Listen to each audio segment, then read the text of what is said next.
Jaya Radha Madhava Kunja Bihari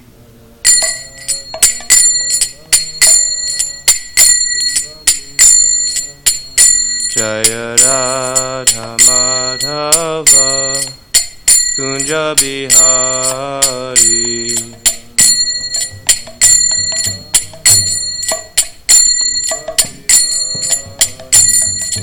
Gopi Janna Vallabha Girivaradari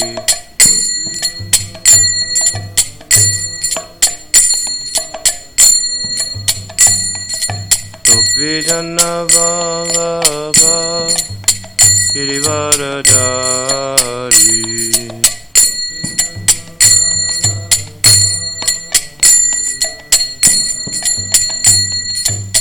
Yashoda Nandana Vrajajana Ranjana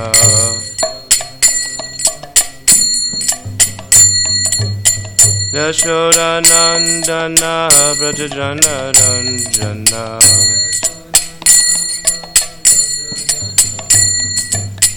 Yamuna Tira Vanachari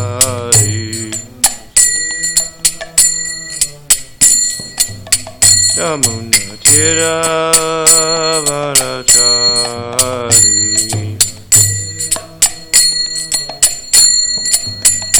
Jaya Radha Madhava Kunja Bihari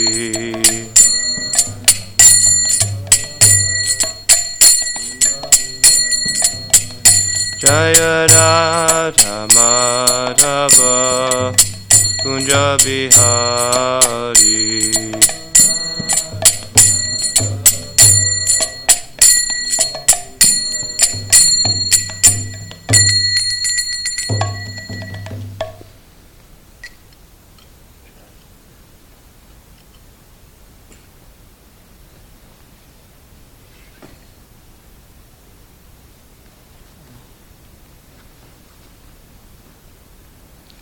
Where are we supposed to start? 267.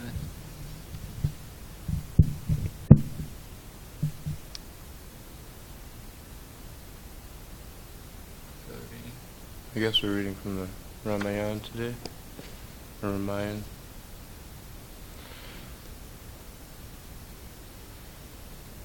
So we're just kind of jumping in here somewhere. Right, so Hare Krishna. So His Grace Dharma Seth Prabhu was suggesting that it is today Ram Vijaya's Hotsava. Therefore, we should read something from Ramayana. Particularly, this section is when he defeats Ravana. So, yeah, we can all take turns. Yeah, that's what the day is. That's what the day is suggesting.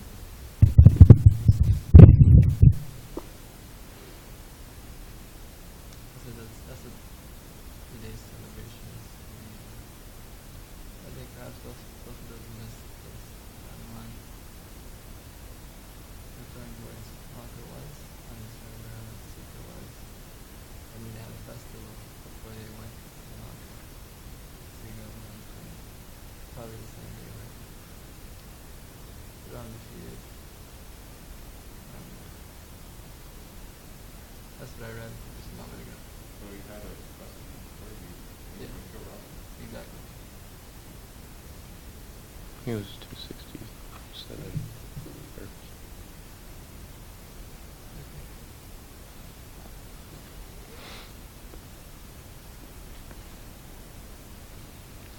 Lakshman did as advised, and sure enough, Indrajit soon returned. When Lakshman challenged him to fight, Indrajit saw Vibhishana and angrily said, "You, my uncle, have come here to do me harm. I am the favorite son of your elder brother. Don't you have any feelings for family members? You are also born in the dynasty of Rakshasas. Have you no pride of birth? Wicked fool! Can't you see how those who actually follow religious principles must despise you for betraying your own kinsmen by joining the side of the enemy? Is there no difference between living with one's family and licking the feet of strangers? A person's worst relative is always better than an outsider. Only you could act so treacherously. Vibhishana replied, Nephew, if you are so concerned with Dharma, then why do you now reproach me, your elder? It is true that I have been born in the family of Rakshasas, but my nature is quite different. I hate impudence and cruelty. It is your father and not I who has caused this breach in our family. According to religious injunctions, it is one's duty to renounce all connections with sinful persons, even if they happen to be family relations. One who kidnaps another's wife is most abominable, and should be cast off as much as a snake that clings to one's body. To mistrust friends, to have sexual relations with the wife of another, and to steal another's property, these three faults always lead to destruction. Therefore Ravana is doomed, and along with him, you and all of Lanka will be destroyed. Indrajit, you are just a proud, foolish, and ill-mannered boy. Say whatever you like, but soon you will lay down your life, being pierced by Lakshman's arrows. Lakshman was mounted upon Hanuman, and after an exchange of challenges, a fierce duel began. After some time, Indrajit appeared to become pale and weak because of Lakshman's onslaught of arrows. Vibhishan then urged Lakshman to make short work of his adversary. When Lakshman released some more powerful arrows, the son of Ravana became momentarily dazed. But after quickly recovering, Indrajit chided, Remember how you were defeated by me before? He then pierced Lakshman with 7 arrows, Hanuman with 10, and Vibhishan with 100. Lakshman simply laughed and proceeded to cover Indrajit with so many arrows that his golden armor was shattered to pieces. The Rakshasa retaliated with 1,000 arrows, so that Lakshman's armor also became somewhat damaged. Thus neither could gain the upper hand as the fighting continued for a long time, both being determined to gain victory. Innumerable arrows pierced right through their bodies and entered the earth, so that both warriors became soaked with blood. Besides these, there were countless arrows that had been counteracted, and they were seen spread over the ground like so much kusha grass. Vibhishan did not want to fight with his nephew, and so he attacked other Rakshasas. Jambavan went on a rampage, as the fighting between the two armies became very heated. Hanuman put down Lakshman so that he could join the melee. As the sun sank below the horizon, he continued to exterminate the Rakshasas by the thousands. Darkness came early because the sky was covered by the incessant flow of arrows. Indeed, Lakshman and Indrajit worked so quickly that the onlookers could not detect the movement of their arms. Lakshman beheaded Indrajit's driver, and so the Rakshasa had to control the reins while simultaneously discharging his arrows. This gave Lakshman an advantage, and so gradually Indrajit began to lose heart. 4 monkey warriors then jumped on Indrajit's 4 horses and tore them to shreds with their sharp teeth and claws. These monkeys proceeded to smash the chariot, and so Indrajit was forced to dismount. In the dense darkness, Lakshman began to close in, and so Indrajit ordered his army to keep the monkeys busy while he re-entered Lanka to get a new chariot. After some time, when Indrajit returned to the battlefield with renewed enthusiasm, he began striking down the monkeys by the thousands, causing the survivors to take shelter of Lakshman. Lakshman broke Indrajit's bow in half and pierced his chest with 5 arrows. In the fierce fighting that followed, Lakshman flared up in anger and beheaded Indrajit's driver, throwing the horses into confusion. Although he tried to retaliate, Indrajit found that all his arrows simply bounced off Lakshman. Considering Lakshman's armor to be impenetrable, Indrajit concentrated on striking Lakshman in the forehead. Lakshman quickly responded by hitting Indrajit in the face with 5 arrows. That hurts. You want to read somebody?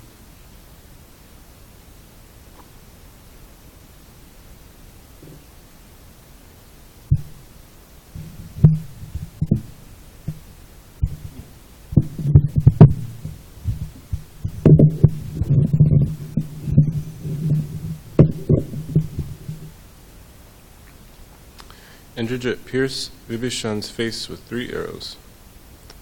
Then, in a fit of rage, Vibhishan rushed at his nephew. With his club, Vibhishan pounded Indrajit's horses to death. After jumping from his disabled chariot, Indrajit hurled a spear at his uncle. At this point, Lakshman intervened by cutting the spear to pieces with his arrows. When Vibhishan pierced his chest with 5 arrows, Indrajit placed a terrifying Yama weapon on his bowstring. Upon seeing this grave danger, Lakshman invoked a wonderful arrow that had been awarded to him by Kuvera in a dream. When the 2 weapons were released, they collided in mid-air, lighting up the sky very brightly. There was an earth-shaking explosion as the weapons shattered into hundreds of pieces, amidst crackling sparks and billows of smoke. Next, Lakshman invoked a Varuna weapon that Indrajit neutralized with a Rudra weapon. Taking the offense, Indrajit discharged an Agni weapon, but Lakshman successfully counteracted it with a Surya missile. Indrajit put an Asura weapon on his bowstring, and immediately numerous swords, lances, clubs, chakras, and axes issued forth. But, by employing a Rudra weapon, Lakshman was able to subdue the attack. At this point, Indrajit began to lose heart. Sensing this, Lakshman carefully picked up a very powerful weapon belonging to King Indra. As Lakshman placed this invincible arrow on his bowstring and drew it back to his ear, he prayed, "O Chief of the Celestials, if Rama is truly the unrivaled Lord and the shelter of truth and virtue, let this weapon kill Ravana's son." After being released by Lakshman, that effulgent arrow soared swiftly through the sky and cut off Indrajit's head. This incomparable son of Ravana had been the greatest impediment for Lord Ram's army. The monkeys shouted with joy and jumped up and down, while the panic-stricken Rakshasas fled in all directions. In the sky, the demigods and great Rishi ecstatically praised Lakshman for his victory. As flowers showered from heaven upon Lakshman, Vibhishan, Hanuman, and Jambavan.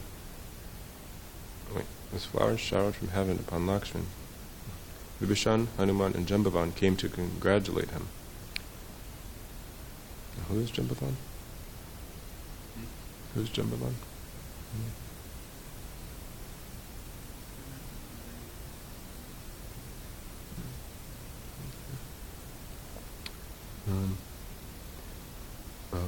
While lashing their tails about and dancing with great joy, the monkeys shouted again and again, "Jai Lakshman, Jai Sri Ram."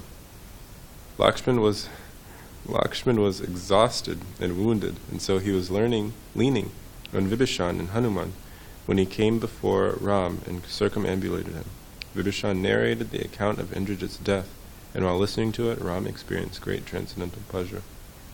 After smelling Lakshman's head and congratulating him with great affection, Ram said, "Indrajit was just like Ravana's right arm.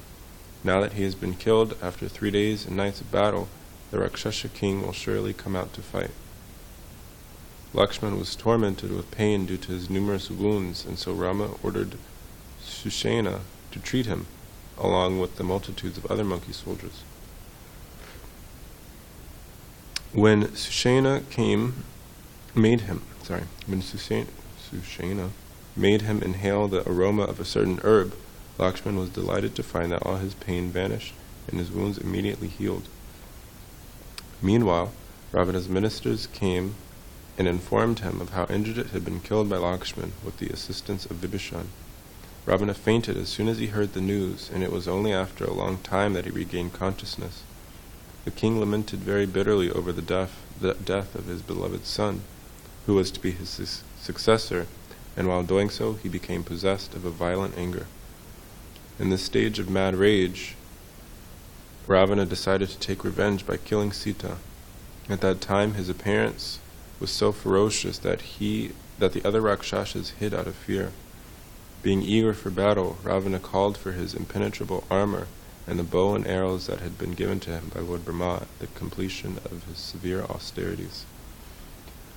Ravana declared, "What Indrajit did was a conjuring trick. I will now do in fact just to torment the enemy." Ravana declared, "What Indrajit did is a conjuring trick. I will now do in fact just to torment the enemy."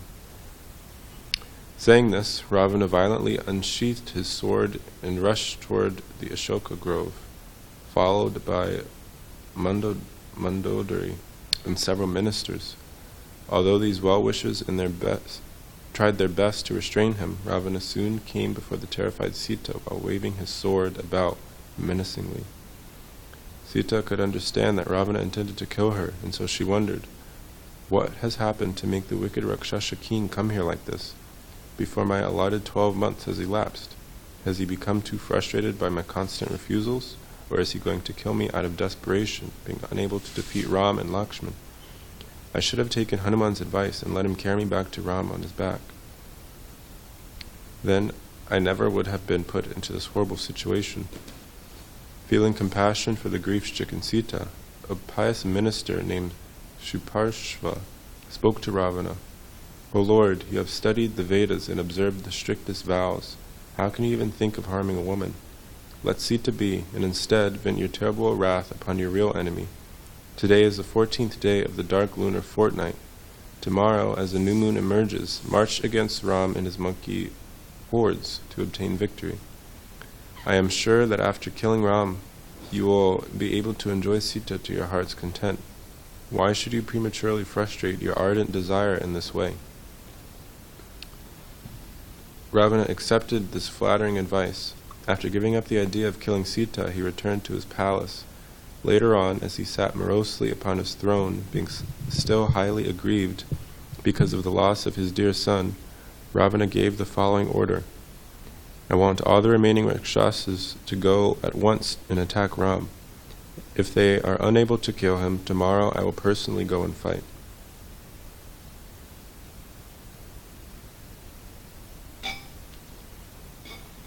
The last paragraph.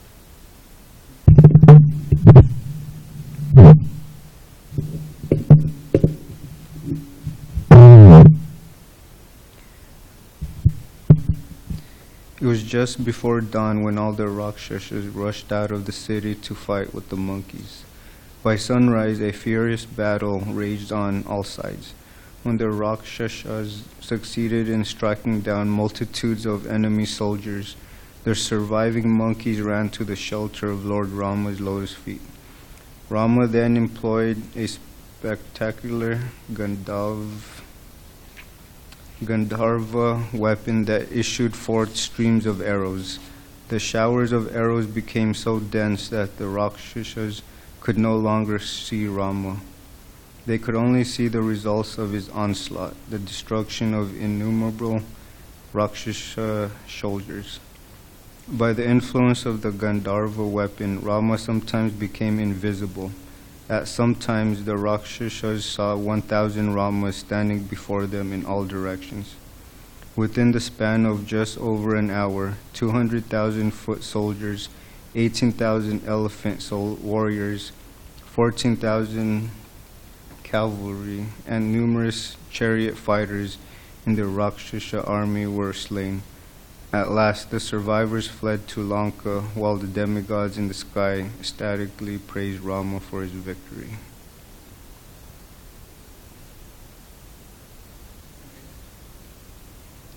Rama told the monkey leaders, "You should know that such ability to employ celestial weapons is only within the power of Lord Shiva and myself." Meanwhile, in Lanka, the widows of the slain Rakshasas grouped together and piteously lamented the deaths of their husbands. While wailing aloud, they cried out, "We curse Shurpanaka, for she is the root cause of the enmity between Rama and Ravana that has destroyed our race." So many times in the past, Rama defeated the Rakshasas, and so Ravana should have been kept aware of his invincibility.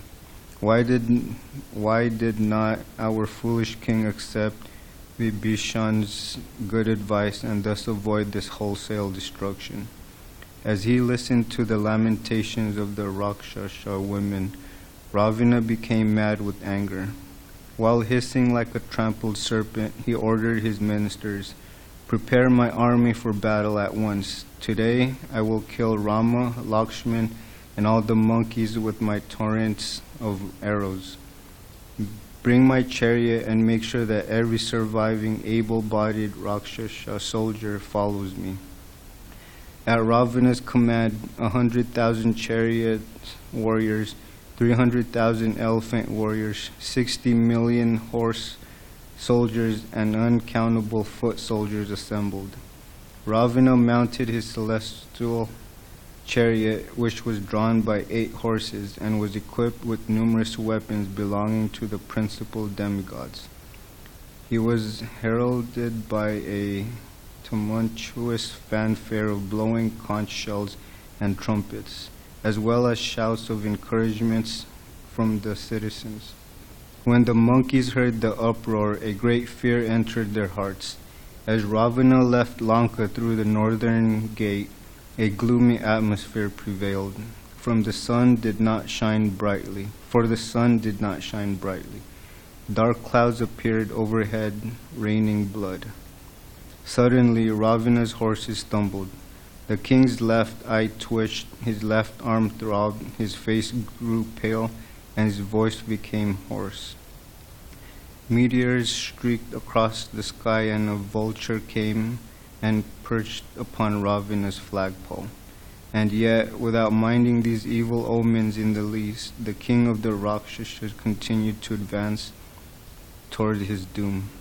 When fighting began, Ravana created havoc, and for none of the monkeys could stand before his onslaught of arrows. Shugriv rallied the monkeys, and while Ravana turned his attention to Rama, Virupaksha rushed at the monkey king, riding upon an elephant. Shugriv tore up a giant tree and violently smashed the elephant, throwing it backwards. Virupaksha jumped from the wounded elephant, picked up his sword and shield, and angrily rushed at Shugriv. Shugriv hurled a boulder at the onrushing foe, but Virupaksha dodged it and slashed him with his sword. Being momentarily dazed, Shugriv fell to the ground, but then he sprang up and punched Virupaksha in the chest. This only served to enrage the Rakshasa, who then cut off Sugriv's armor and gave him a kick that made him fall over backwards. Once again, Sugriv sprang to his feet, and when he tried to give Virupaksha a slap, the Rakshasa artfully dodged it and struck him on the chest with his fist. Flaring up with rage, Sugriv looked for an opportunity to strike. Then suddenly he smashed the palm of his hand on Virupaksha's forehead with all his might. That powerful blow made blood pour profusely from all 9 holes of Virupaksha's body as he stumbled dead on the ground. Meanwhile, as Ravana advanced toward Rama, he invoked a Raghu weapon that created a great destruction of monkeys. Lakshman, who was fighting by Rama's side, rushed toward to intercept Ravana with his torrents of arrows. Ravana easily counteracted these arrows, and leaving Lakshman aside, he approached Rama. A fierce duel followed between Rama and his arch-enemy. Their volleys of arrows covering the entire sky. The monkeys and Rakshasas suspended their fighting for the time being, just to witness the spectacular contest. Ravana struck Rama in the forehead with an arrow. Remaining undaunted, Rama retaliated by discharging a Rudra weapon, and yet, even though innumerable arrows issued forth, they simply bounced off Ravana's impenetrable armor without causing him the slightest harm. Ravana next invoked a mystic Asura weapon, so that countless arrows having the heads of lions, tigers, vultures, serpents, and alligators rushed towards Rama with their gaping mouths wide open. Even though Rama employed an Agni weapon that melted Ravana's arrows in mid-air, thousands of monkey soldiers were slain. Still, Rama and the monkey chief were pleased because that weapon was well known as being one of Ravana's most formidable. Next, Ravana invoked a Rudra weapon that had been created by Maya Danava. And as a result, numerous maces, lances, thunderbolts, and nooses issued forth in a steady stream.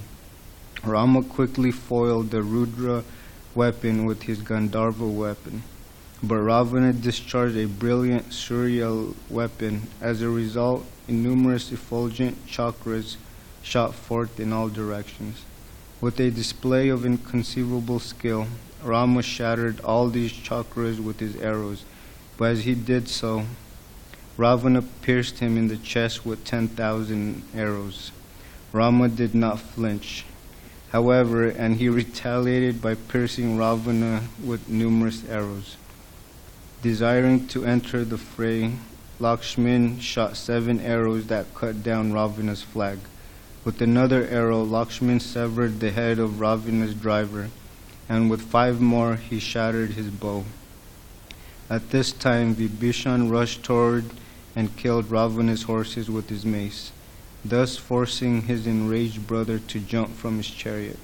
When Ravana angrily hurled a lance at Vibhishan, Lakshman cut it to pieces with 3 arrows as he soared through the sky. Next, Ravana picked up a magical spear that had been made by Maya Danav. Seeing how Vibhishan's life was in danger, Lakshman quickly showered so many arrows upon Ravana that he became stunned while standing with the spear in his hand. Ravana told Lakshman, "Because you have dared to rescue Vibhishan, the spear that was meant for him will now take your life." After saying this, Ravana roared like a lion and hurled Maya Danava's mystical spear. As it erringly soared through the air towards Lakshman, Rama requested the spear to be ineffectual. Nonetheless, the spear pierced through Lakshman's chest and struck into the ground, making the son of Sumitra fall to the ground seriously wounded. When Rama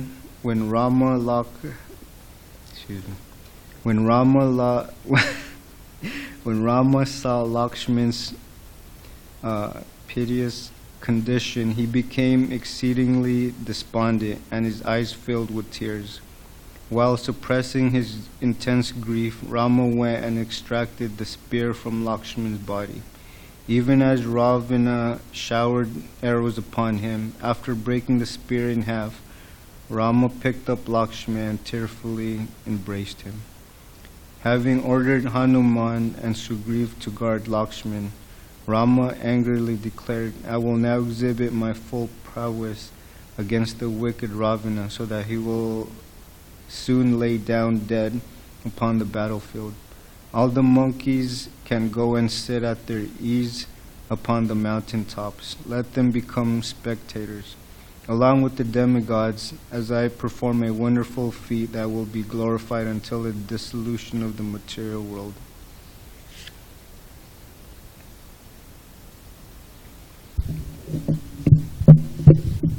Reading is amazing. It's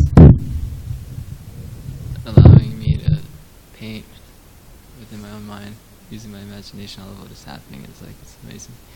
This is reminding of His Holiness Ranath Maharaj. In his autobiography, he explains how, as a sadhu, he was traveling in India, and then he came across one Swami, and that Swami led him to his temple. And the Swami happened to be within the line of Ram, Sri Vaishnava Sampradaya. And every night they would come together, like him and the other bhaktas, and they would just read Ram Katha. So I felt like it's interesting just reading about Ram. And he was explaining how just by reading, Ranath Maharaj couldn't understand what was being spoken because they were speaking in a different language.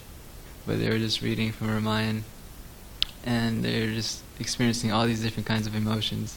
Sometimes they were laughing, sometimes they were crying, sometimes they were in suspense, sometimes they were excited.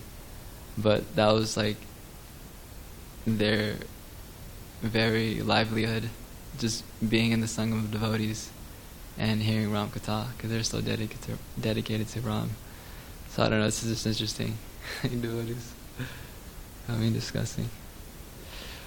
So we're reading here. It says, thereafter, Ram attacked Ravana with a vengeance. As they proceeded to cover each other with torments of arrows, the sounds produced by the twanging of their bows was astonishing to hear. The infuriated Ram soon overpowered Ravana, though, and so the Rakshasa king left the battlefield out of fear for his life. Ram returned to where Lakshman was lying. In great anguish he told Sushena, "Just by looking at my wounded brother, my strength withers. Without Lakshman, victory has no meaning for me. For if he dies, then I will follow him, just as he followed me when I was exiled to the forest." In a reassuring tone of voice, Sushena replied, "Ram, Lakshman is not dying. Just see how his facial luster has not faded, and his eyes still sparkle brightly. Hanuman must immediately be dispatched to the Mahadaya mountain, so that he can bring the herbs called Vishal Yakarani, Shandvar Yakarani, Samjiva Karani, and Samdhani. By this medicinal treatment, Lakshman can immediately be restored to good health." Once again, Hanuman made a quick leap to the Himalayas, but when he arrived at the Mahadaya mountain, he could not recognize the required herbs. Finally, out of frustration, he tore off the entire mountain peak. While holding it in both hands, Hanuman bounded into the air and returned to Lanka. After placing the mountain peak near Shushena, Hanuman lay down to rest for a moment and said, "I could not recognize the proper herbs, and so I decided to bring the whole mountain." Shushena praised Hanuman very highly, and then went to look for the required herbs. After finding them, he crushed the herbs into powder. When Lakshman was made to smell them, he instantly became cured of all wounds. As Lakshman stood up, Ram firmly embraced him and said, "It is my good fortune that you are well. Lakshman, without you, it would be no use in recovering Sita or even maintaining my life any longer." Lakshman replied, "My dear brother, please do not indulge in such grief any longer. Quickly make good your vow to kill Ravana, and then instill Vibhishana as the king of Lanka." Meanwhile, Ravana mounted another chariot and rushed out from the city, being eager to fight with Ram. Ram picked up his bow and began to shower arrows upon Ravana, and the fighting became very aggressive. From the sky, the demigods exclaimed, "This battle is not being fairly fought because Ram is standing on the ground while Ravana rides upon his chariot." Taking this cue, Indra called for Matali and ordered him to take his chariot where Ram was stationed upon the battlefield. Matali came before Rama, driving Indra's golden chariot that was drawn by 1,000 horses having a greenish complexion. The celestial charioteer announced, "My dear Lord, King Indra requests you to kindly accept his chariot. Inside you will find Indra's bow and armor, as well as an incomparable spear and various celestial arrows. Ram, please mount this chariot at once, for the demigods are very aggrieved to see how you have to fight while standing upon the ground."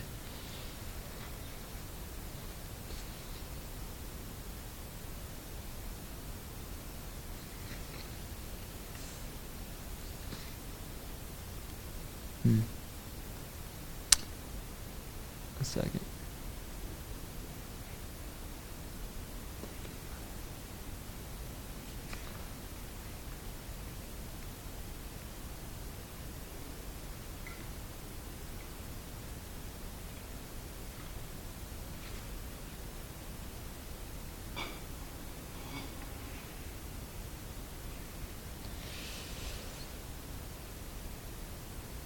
So I guess we can just fast forward a little bit because they're still fighting for some time. There we go. Ravana's favorite queen, Mandodari, lamented, "My dear husband, even though you were so powerful, you could not stand before Lord Ram. You were too proud because of your acquired prowess, and so you became a great burden for the earth. You foolishly could not understand that it was Lord Vishnu who had descended upon the earth as Lord Ram to relieve her of that burden. O Ravana, your sinful passion for Sita has turned out to be the cause for all the Rakshasas' destruction. You always masqueraded as a great hero, but you were proven to be a coward when you deceitfully kidnapped Sita. Still, despite your abominable character, I do not see how I shall be able to go on living in your absence. Finally, Mandodari fainted with her head upon Ravana's chest. Her co-wives lifted her up and revived her. At this time, Rama ordered Vibhishana, "We should begin the funeral rites for your elder brother without further delay. Only after the cremation of Ravana's body will it be possible to comfort his widows." Vibhishana replied, "I do not want to perform the funeral ceremonies for a man who kidnapped the wives of others, who was merciless and tyrannical, and who was inclined toward irreligion.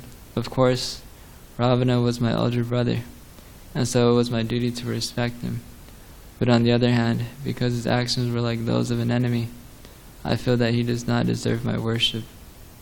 Ram said, "Vibhishana, I approve of your words because they uphold the cause of virtue.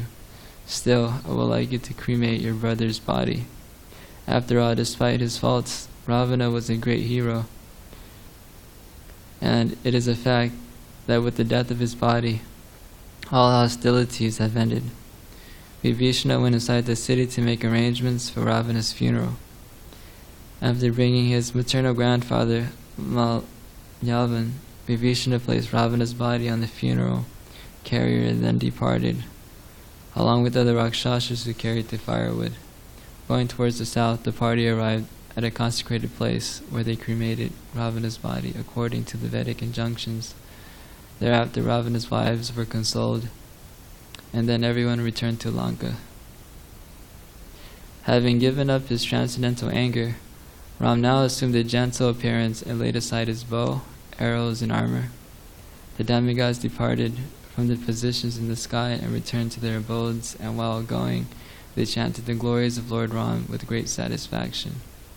After receiving due honor from Lord Ram and permission to depart, Matuli ascended into the sky upon Indra's chariot and returned to the heavenly kingdom. After coming to their camp, Ram ordered Lakshman to perform Vibhishana's installation ceremony. In turn, Lakshman gave golden vessels to the chief monkeys and ordered them to go quickly and fetch water from the 4 seas. Soon after, Lakshman performed the installation ceremony strictly according to the Vedic injunctions. All the citizens of Lanka came to the sacrificial arena with presentations of auspicious articles. After receiving these gifts, Vibhishana offered them to Lord Ram.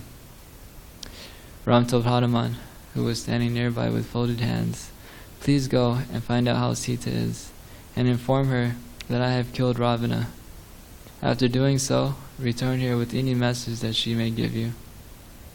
After taking permission from King Vibhishana, Hanuman went to Ashoka Grove. There he found the grief-stricken Sita surrounded by hideous Rakshasas. Standing meekly in front of Sita, Hanuman said, "Your husband has sent me here to give you this message. After many sleepless months, I've finally been able to accomplish my vow to rescue you. Now that your oppressor, the king of the Rakshasas, is dead, you can give up all your anxieties." Upon hearing this, Sita became so happy that she could not reply for some time. When Hanuman asked why she remained silent, Sita said, "I can hardly speak because I am so elated. Hanuman, what you have told me is unlimitedly more valuable than any amount of gold or jewels." Standing with folded hands, Hanuman suggested, "If you so desire, I can kill all these hideous Rakshasa women who have tormented you for so long. In fact, I would take great pleasure in avenging all the suffering that you had to undergo. I simply await your permission."